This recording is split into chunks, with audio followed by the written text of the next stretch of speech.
अब बढ़ते हैं आगे। इसके अगले भाग में हम पढ़ रहे थे उत्तराखंड की वन वनस्पतियाँ, फॉरेस्ट एंड वेजिटेशंस। दूसरे भाग में हम पढ़ने वाले थे वन्य जीव, तीसरे भाग में पढ़ने वाले थे वन आंदोलन। हमने पहला वन वनस्पतियाँ पढ़ चुके हैं। दूसरे भाग में हम पढ़ रहे हैं कंप्लीटली, केवल वन्य जीव नहीं, complete biodiversity of Uttarakhand. Uttarakhand में जैव विविधता, जैव का अर्थ है जीवन और विविधता उसके अलग अलग रूप उत्तराखंड में कहाँ कहाँ कैसे कैसे मिलते हैं। ठीक, तो अब ये समझने से पहले जो किताबें हमारे यहाँ देती हैं वो तो केवल देती हैं इन्फॉर्मेशंस, वो कंसेप्ट नहीं देती। अर्थात किताबों के अंदर इनकी जानकारियाँ कम मिलेंगी, सीधा आपको क्या मिलेगा डायरेक्ट एकदम, उत्तराखंड के वन्य जीव विहार, उत्तराखंड के राष्ट्रीय उद्यान, उत्तराखंड के टाइगर रिजर्व, उत्तराखंड के जैव मंडल आरक्षित क्षेत्र कब बने थे, किस सन में बने थे, ये तो फैक्चुअल जानकारी है। ये तो जैसे ही वीडियो का एंड होगा उसके बाद आपको डिस्क्रिप्शन लिंक में ज्ञान आय सुर्खी के फेसबुक पेज पे हम कई प्रकार से आपको उपलब्ध करा देंगे पूरी fact sheet with complete update data के साथ। अब पढ़ते हैं कंसेप्ट जो किताबों के अंदर बहुत कम मिलेगा आपको, और डीपली पढ़ने वाले छात्र इसे पढ़ पाएंगे। वीडियो भी उन्हीं लोगों को समर्पित है जो इस मेहनत की कदर जानते हैं और लगातार लगे हुए हैं और सालों से मेहनत कर रहे हैं। ठीक है, अब बढ़ते हैं आगे। हमने सुना है वन्यजीव विहार, राष्ट्रीय उद्यान, टाइगर रिजर्व और जैव मंडल आरक्षित क्षेत्र। कंसेप्चुअली इन सारों में अंतर क्या होता है, ये इनके अलग अलग नाम क्यों दिए गए हैं, तो जानते हैं इसकी कुछ हिस्ट्री जो दुनिया में कैसे कैसे स्टार्ट हुई। विश्व में सबसे पहला पर्यावरण सम्मेलन संयुक्त राष्ट्र संघ के अंडर में, विश्व का सबसे पहला पर्यावरण सम्मेलन संयुक्त राष्ट्र संघ के अंडर में हुआ 5 जून 1972 को, और इसी दिन को हम सेलिब्रेट करते हैं तब से लेके आज तक विश्व पर्यावरण दिवस, वर्ल्ड एनवायरनमेंट डे। ये सम्मेलन हुआ था स्वीडन की राजधानी स्टॉकहोम के अंदर, और इसी में कुछ मेन बातें हुई थी जो मैं आपको बताऊं एक बार। क्या कि एक तो दुनिया के अंदर जो पर्यावरण है उसे बचाने की मुहिम चलेगी, और दुनिया में इसी सम्मेलन के अंतर्गत एक निर्णय लिया गया कि एक संस्था बनेगी UNEP, United Nation environment programme, संयुक्त राष्ट्र पर्यावरण कार्यक्रम, जो 1972 में ही बनी, जिसका हेड क्वार्टर नैरोबी केनिया में है, नैरोबी केनिया में। इसी सम्मेलन में निर्णय लिया गया कि हम प्रति 20 वर्ष पर पर्यावरण का मूल्यांकन किया करेंगे, और अगले वाला समिट कब करेंगे, 1992 को। तो 1992 के अंदर सम्मेलन हुआ कहाँ, Rio de Janeiro, Rio de Janeiro, जो फिलहाल मुंबई की तरह कोरोना की चपेट में है।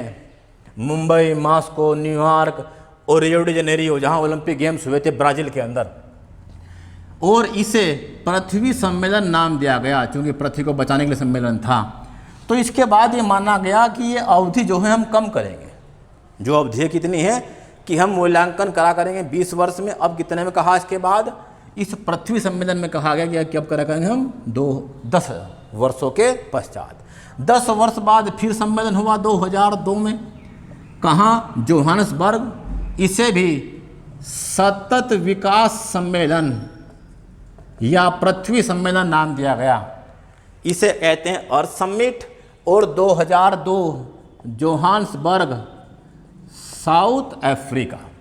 तो विश्व में पर्यावरण की मुहिम चल रही थी इन सम्मेलनों के माध्यम से, और इसी के माध्यम से इसके पश्चात इस सम्मेलन के बाद, रियो डी जेनेरियो के बाद 1992 के पश्चात जब कोई सकारात्मक परिणाम प्राप्त नहीं हो रहे थे, तो संयुक्त राष्ट्र संघ ने निर्णय लिया कि हम एक संस्था बनाएंगे जो 1992 के सम्मेलन के तहत ही बनाई गई, जिसे नाम दिया गया UNFCCC, UNFCCC,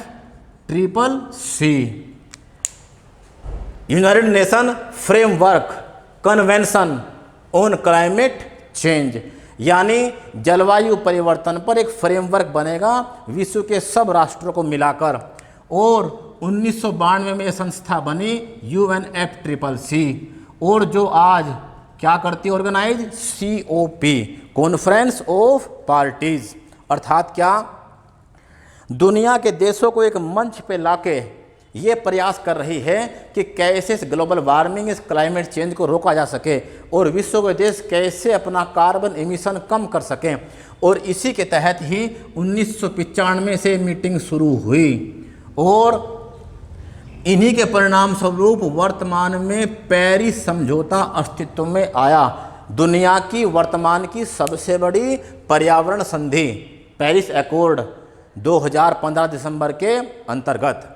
तो दुनिया में पर्यावरण को और इत्यादि जीव और वनों को बचाने की मुहिम शुरू हो गई। क्या? सबसे पहले स्टॉकहोम सम्मेलन 5 जून 1972 को हम मनाते हैं विश्व पर्यावरण दिवस। ये था विश्व का पहला पर्यावरण सम्मेलन स्टॉकहोम स्वीडन के अंदर। संस्था बनी UNEP 1972 में, जिसमें मुख्यालय कहाँ है इसका? नैरोबी, केनिया में। इसके बाद सम्मेलन 10 वर्ष पे होने लगे। 72 से 92 20 वर्ष पे हुआ। 1992 में रियो डी जेनेरियो ब्राज़ील के अंदर, जिसे नाम दिया गया पृथ्वी सम्मेलन। और इसके बाद 10 वर्ष पे निश्चित किया गया सम्मेलन को करने का। 2002 में हुआ जोहान्सबर्ग, साउथ अफ्रीका, जिसे नाम दिया गया सस्टेनेबल डेवलपमेंट समिट। कि संसाधनों का प्रबंधन कैसे किया जाए, इन संसाधनों को कैसे मैनेज करें ताकि इनका उपयोग जनरेशन बाय जनरेशन, पीढ़ी दर पीढ़ी चलता रहे। तो क्या करना पड़ेगा हमें? Resource management. तो दुनिया में पर्यावरण को बचाने की मुहिम चली, जिनका परिणाम क्या हुआ? पेरिस समझौता अस्तित्व में आया 2015 में। दुनिया की सबसे बड़ी संधि, जिस पे हमने भी साइन कर दिए हैं। अब इसी के तहत ही विश्व में एक मुहिम चली वन्य जीवों को बचाने की, जिसके तहत भारत ने भी उसमें अपना योगदान दिया और एक कानून बनाया, वन्य जीव संरक्षण अधिनियम 1972, वाइल्ड लाइफ प्रोटेक्शन एक्ट 1972। इससे पहले कोई व्यक्ति बड़ी मात्रा में किसी वन्य जीव को पकड़ता और उसका कोई आर्थिक इस्तेमाल करता, सर्कसों में करता, कोई भालू को पकड़ता, कोई सांप को पकड़ता, खेल दिखाता इत्यादि, ठीक, बंदरों को पकड़ता और उन जीवों के साथ अमानवीय व्यवहार होता, भोजन में, स्वास्थ्य में इत्यादि में। तो इन सब को खत्म करने के लिए भारत सरकार एक कानून लेके आया 1972 में, वाइल्ड लाइफ प्रोटेक्शन एक्ट, जिसमें अमेंडमेंट भी हुआ 2006 में। इसी का शिकार कौन है? सलमान खान, जिसने क्या मार दिया? काला हिरण, राजस्थान में शूटिंग के दौरान। तो किस पे कानून चल रहा है? जो मुकदमा चल रहा है वो इसी के तहत चल रहा है, वाइल्ड लाइफ प्रोटेक्शन एक्ट के तहत। तो दुनिया भर में मुहिम चली, तो हमने भी ये काम किया, वन्य जीवों को बंधक बना के रखना, उनका कोई आर्थिक इस्तेमाल करना, इन सब पे प्रतिबंध लगा दिए गए। सपेरे, खेल दिखाने वाले, इनसे जीविका चलाने वाले, सर्कस वाले इससे बुरी तरह प्रभावित हुए, लेकिन इससे वन्य जीवों के एक नए युग का आरंभ हुआ। और इसी के तहत दुनिया भर में एक संस्था है जो वर्ल्ड में सबसे बड़ी संस्था दिशा में काम करने वाली, नाम है IUCN, international union for conservation of nature, यानी अंतर्राष्ट्रीय संघ है प्रकृति संरक्षण का, जिसकी स्थापना हुई थी 1948 में और यूएनओ की सबसे पुरानी संस्थाओं में से एक है, जिसका हेडक्वार्टर है ग्लैंड मॉर्गस, स्विट्जरलैंड में। इस संस्था ने 1964 से एक बुक प्रकाशित करना शुरू की, जिसे वर्ल्ड में हम जानते हैं एक फेमस नाम से रेड डाटा बुक्स। तो 1964 से इसने एक बुक प्रकाशित की। क्या कहा? कि दुनिया भर के जीवों के ऊपर संकट मंडरा रहा है और उसे 3 प्रकार से प्रदर्शित किया। क्या?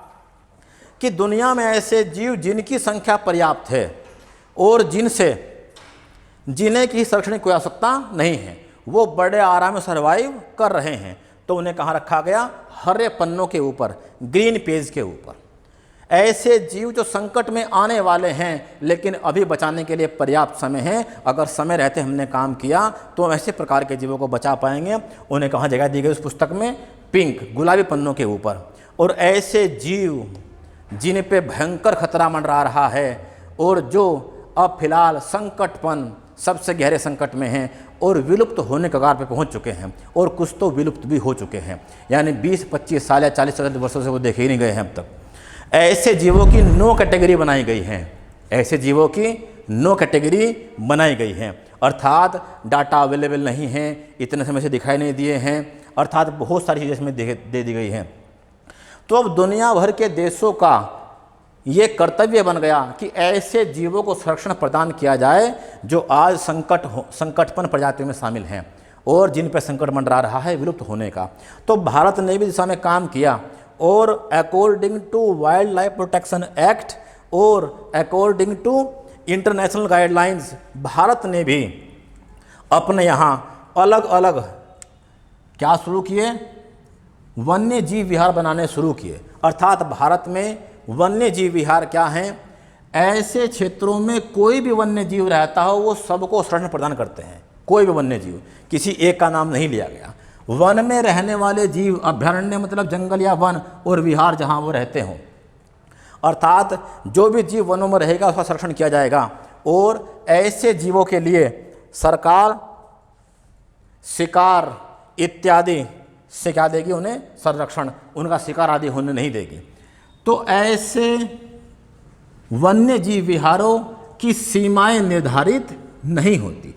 यानी क्या अंतर है इनके अंतर्गत तीनों के, कि वन्य जीव विहार की सीमाओं का निर्धारण नहीं होता। ये खुला ओपन जंगल एरिया है जिसकी सीमाएं डिफाइन नहीं होती और इसका नियंत्रण व प्रबंधन राज्य सरकार के अंतर्गत किया जाता है।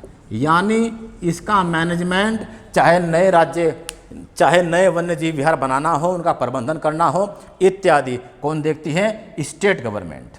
और सीमाएं डिफाइन नहीं होती और हर प्रकार के जीव को मिलता है यहाँ संरक्षण according to wildlife protection act 1972, वन्य जीव संरक्षण अधिनियम 1972 के तहत। अब ऐसे जीवों में कुछ जीव ऐसे थे, कुछ जीव कैसे थे, जो रेड डाटा बुक्स का भाग थे और भारत में रहते थे।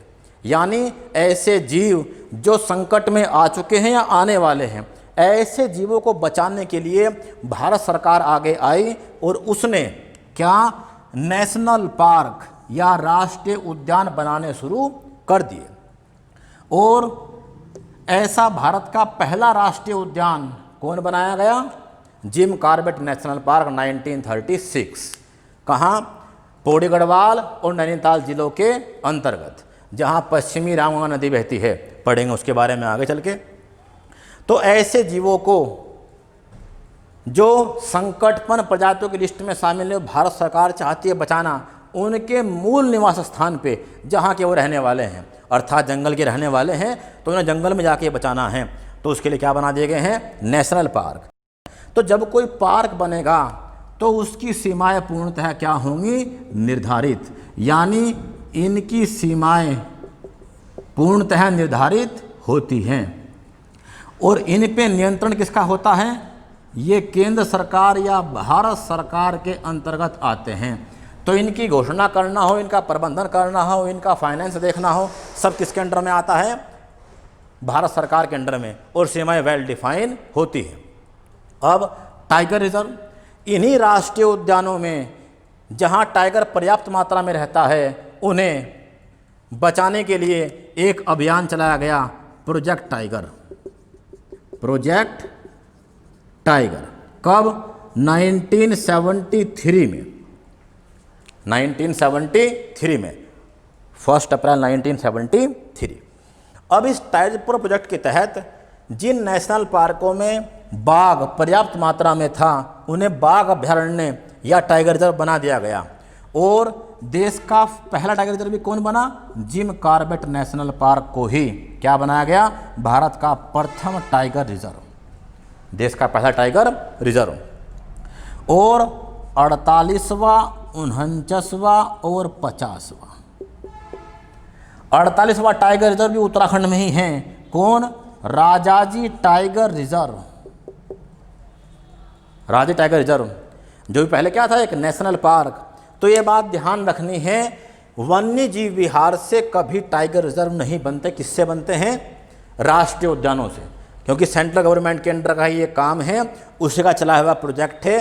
तो उसने अपने नेशनल पार्कों में जहाँ बड़ी मात्रा में बाघ था, उन्हें क्या बता दिया है, टाइगर रिजर्व, अर्थात बाघ अभ्यारण्य।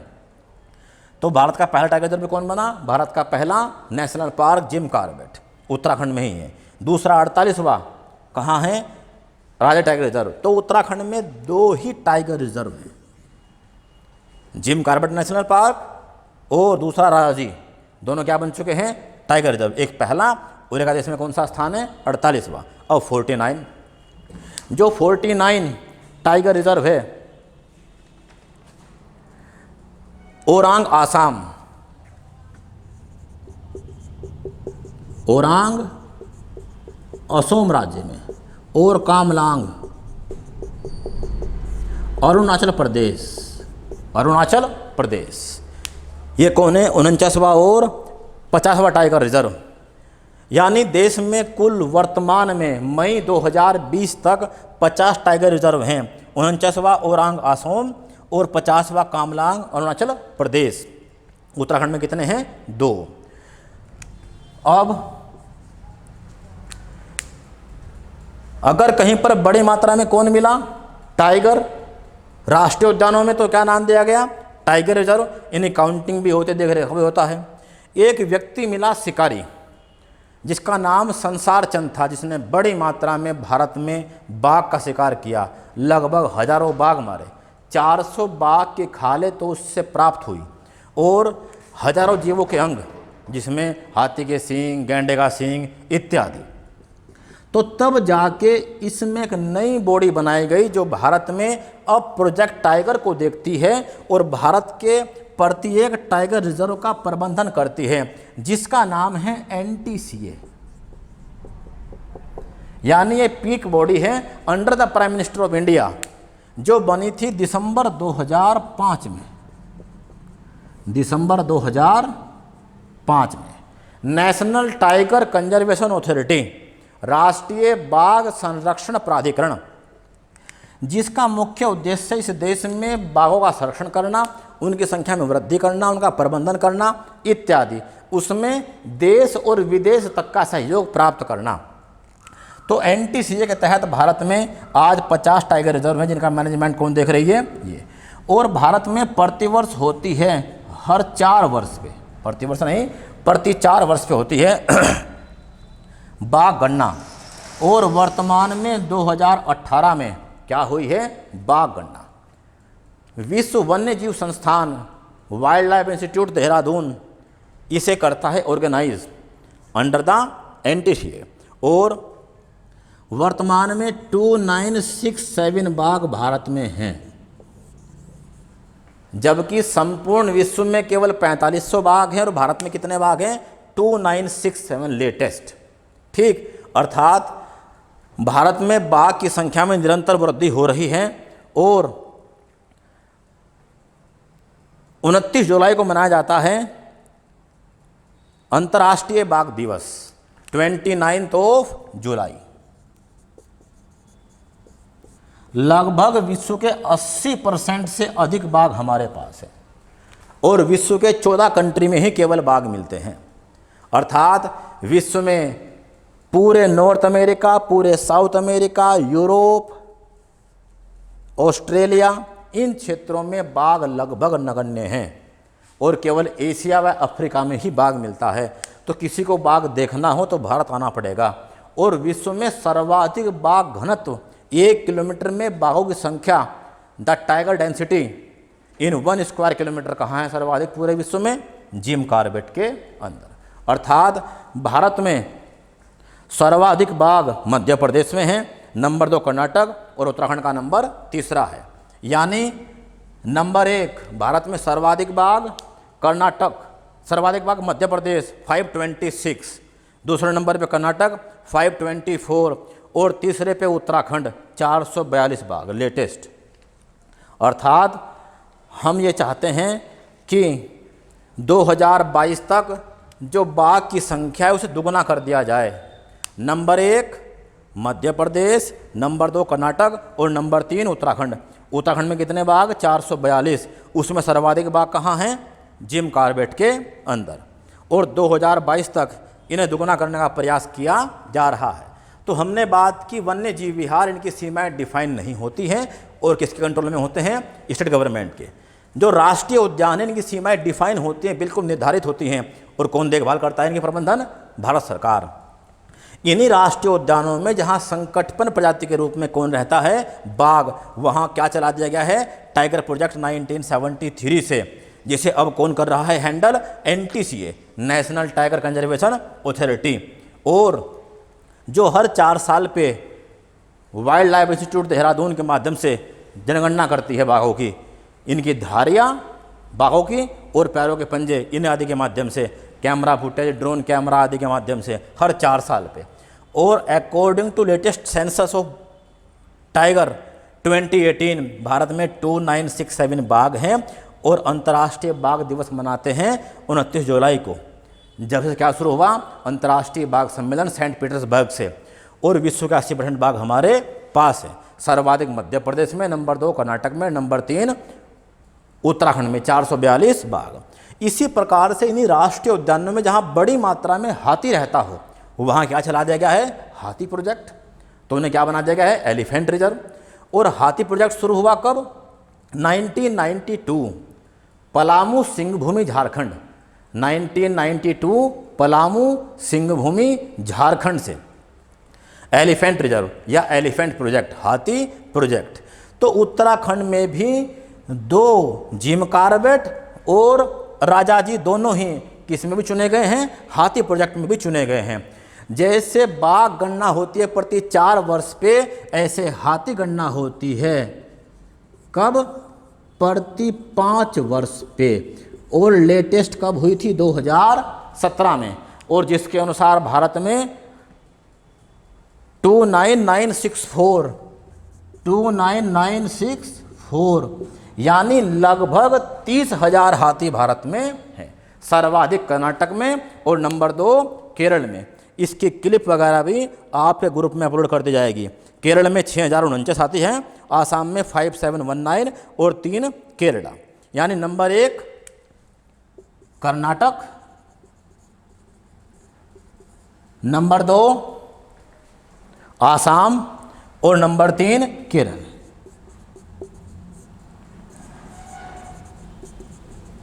भारत में हाथियों की संख्या में गणना होती है प्रति 22 वर्ष पर, और उत्तराखंड के भी 2 जिम कॉर्बेट और राजाजी को हाथी प्रोजेक्ट में भी शामिल किया गया है। तो कहने का तात्पर्य ये है कि वन्य जीव विहार कंट्रोल में है स्टेट गवर्नमेंट के। जो नेशनल पार्क है बना ही इसीलिए गए हैं कि ऐसे जीव जो संकटपन हैं या होने वाले हैं उन्हें उनके मूल स्थान पर ही बचाया जाए। तो क्या बना दिया भारत सरकार ने, राष्ट्रीय उद्यान। उनमें जहाँ बड़ी मात्रा में बाघ है उन्हें बना दिया बाघ अभ्यारण्य, टाइगर रिजर्व। जहाँ हाथी उन्हें क्या बना दिया गया, हाथी अभ्यारण्य। तो बाघ के बारे में जाना हमने, हाथी के बारे में ये। अब इससे आगे चलते हैं। पहले 3 में तो हमने अब तक देखा क्या, कि पहले 3 में तो हम ये देख पा रहे हैं कि यहाँ फोकस पे कौन है, वन्य जीव, वो कोई भी हो। यहाँ तो वो कोई भी जीव हो, वन्य जीव विहारों में हर किसी को क्या मिलेगी, प्रोटेक्शन। यहाँ संकटपन, ऐसा नहीं बाघ का शिकार होने देंगे, संकटपन को फोकस में रखते हुए जिन पे संकट मंडरा रहा है विलुप्त होने का, उन्हें बचाने के लिए क्या बना दिए गए हैं, राष्ट्रीय उद्यान। वहाँ भी कुछ स्पेशल जीव हैं, कौन, बाघ, हाथी इत्यादि।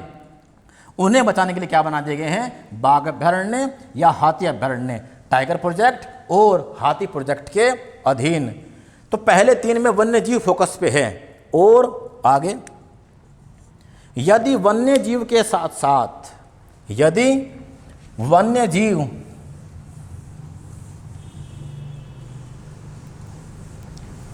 की क्षेत्र में वहां के समस्त पर्यावरण का भी, वन्य जीव के साथ साथ वहाँ के पर्वत, नदी, मरुस्थल इत्यादि हर क्षेत्र का संरक्षण किया जाए तो उसे कहते हैं जैव मंडल, बायोस्फीयर। लिथोस्फीयर, हाइड्रोस्फीयर, स्थल मंडल, जलमंडल, वायुमंडल। अगर सबका संरक्षण करें एक साथ, स्थल मंडल, जलमंडल और वायुमंडल, इन तीनों का एक साथ संरक्षण हो, यानी वहाँ का जल, थल, पानी, नदी, मरुस्थल, वन्य जीव, सब चीज़ें अगर संरक्षित किए जाएं तो उसे कहते हैं जैव मंडल आरक्षित क्षेत्र। इनकी भी सीमाएं डिफाइन होती हैं और ये भी किसके अंडर में आते हैं, भारत सरकार के अंडर में आते हैं। अर्थात इनकी घोषणा, रखरखाव, प्रबंधन भारत सरकार के गाइडलाइंस के अनुसार ही होता है और वही रखरखाव करती है। वर्तमान में भारत के अंदर 20 बायोस्फीयर रिजर्व हैं, जिनमें से 10 को जिनमें से 10 को यूनेस्को ने अपनी मान्यता प्रदान कर दी है विश्व धरोहर के रूप में। अर्थात यूनेस्को ने अपनी विश्व धरोहर सूची में इन्हें शामिल कर लिया है, जिसमें नवीनतम 10वां कौन है? अगस्त्यामलई, केरल तमिलनाडु के अंदर। ठीक, अब उत्तराखंड में ऐसा कौन है? नंदा देवी। तो उत्तराखंड में जो बायोस्फीयर है वो कौन है? 1, पक्षी अभयारण्य है 3, पक्षी अभयारण्य 3, बायोस्फीयर रिजर्व 1, टाइगर रिजर्व 2, राष्ट्रीय उद्यान 6 और वन्यजीव विहार 7। उत्तराखंड में 7 वन्यजीव विहार हैं, 6 राष्ट्रीय उद्यान हैं, 2 टाइगर रिजर्व हैं, 1 बायोस्फीयर रिजर्व है नंदा देवी जिसका भाग फूलो घाटी भी है। ठीक, और 3 पक्षी विहार हैं। इन सब की लिस्ट तो आपको वीडियो के बाद में मिल जाएगी, जिसे आप बड़े आराम से डाउनलोड भी कर सकते हैं या उसका स्क्रीनशॉट भी ले सकते हैं। हम डिस्क्रिप्शन में या ज्ञान आयुष के फेसबुक पेज पे से अपलोड कर देंगे। आप दोनों जगह से कहीं से भी चाहते हो, यूट्यूब पे ज्ञान आयुष से और ज्ञान आयुष के फेसबुक पेज से इसे प्राप्त कर सकते हैं, इनकी पूरी लिस्ट को, जो फैक्ट डाटा है। ठीक है, आगे बढ़ते हैं। तो भारत में वन्य जीवों के लिए और पर्यावरण के लिए क्या लगा दिया गया है? जैव मंडल आरक्षित क्षेत्र। अब चलते हैं आगे, देखिए।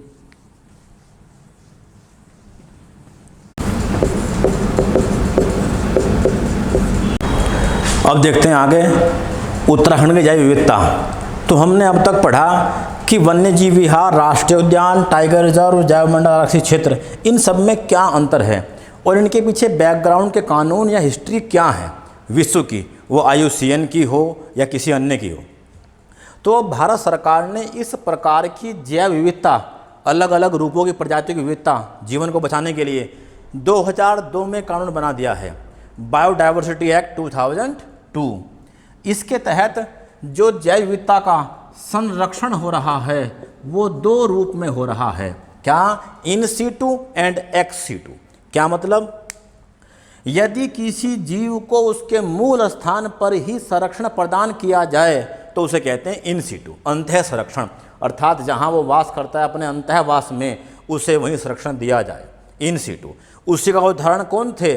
वन्यजीव विहार, हम जीवों को बचा रहे हैं जंगल में जहां वो रहते हैं।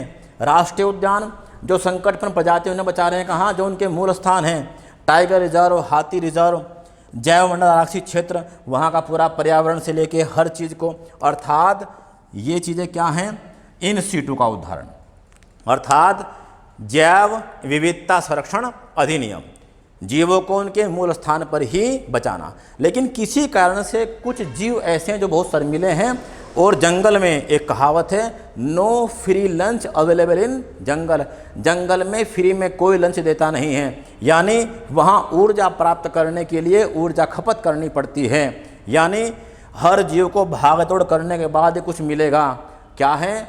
फिटेस्ट सर्वाइवल, यानी जो सबसे फिट होगा सर्वाइव करने के लिए वहाँ वही जीवित रह पाएगा, हर जीव जीवित नहीं रह पाने का। तो बहुत सारे जीवों को, रेड पांडा को, ऐसे ढेर सारे जीव हैं जिन्हें जंगल में बचाना मुश्किल हो गया, उन्हें वहाँ से निकाल के हम लाए हैं और हम क्या कर रहे हैं? किसी बाह्य स्थल पे उनका संरक्षण, उनकी वही परिस्थितियाँ पैदा करके जो जंगल में थी। तो क्या प्लांट या पेड़ पौधों के लिए हम क्या बना रहे हैं? Botanical garden, poly houses. अगर कश्मीर से आप केसर लेके आए हैं तो वो केसर हमारे हरिद्वार, उधम सिंह नगर आदि क्षेत्रों में नहीं हो सकती, तो क्या बनाएंगे उसके लिए? उतना ही तापमान, उतनी ही हवा, पानी, वो सब वातावरणीय अवस्थाएं जो वहाँ हैं, तो क्या बना देते हैं? Poly houses.